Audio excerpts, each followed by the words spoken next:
કોંગ્રેસની મહિલા કાર્યકરે કહ્યું કે નિલેશ કુંભાણી જનતાને ગુમરાહ કરીને સુરતથી ગોવા નાસી ગયો છે. અહીં જનતા વતી અમે જવાબ માંગવા આવ્યા છીએ. તેવો ફોન 2 દિવસથી બંધ આવે છે. સુરતની પ્રજા ત્રસ્ત છે અને હવે એ ગોવા નાસી ગયા હોવાનું કહેવામાં આવી રહ્યું છે. તેના સંબંધીઓ સાથે તે મળીને કોંગ્રેસ જ નહીં લોકશાહીની પણ હત્યા કરી છે. કુંભાણીએ મતદારો સાથે દ્રોહ કર્યો, જેમાં પૂર્વ કોર્પોરેટર દિનેશ સાવલિયાએ કહ્યું કે સુરતમાં લોકશાહીની હત્યા થઈ છે. ભાજપનો ઉમેદવાર જીત્યો છે, પરંતુ કોંગ્રેસના નેતાએ જે મતદારો સાથે દ્રોહ કર્યો છે તેને લોકો માફ નહીં કરે. કોંગ્રેસે વિશ્વાસ રાખીને ટિકિટ આપીને તેને વિશ્વાસઘાત કર્યો છે. ત્યારે અમે જવાબ લેવા માટે ગદ્દારના ઘરે આવ્યા છીએ.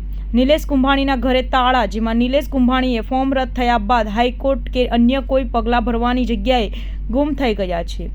ત્યારે આજે કોંગ્રેસના કાર્યકર્તાઓ અને નેતાઓ તેમના ઘરે તાળા જોયા હતા, જેથી તેમના ઘરની બહાર જ બેનર ચોંટાડ્યા હતા, તેમજ તેમના ઘરની આસપાસ પણ નારેબાજી કરી હતી, જેથી પોલીસે કોંગ્રેસી કાર્યકરોની અટકાયત કરી હતી.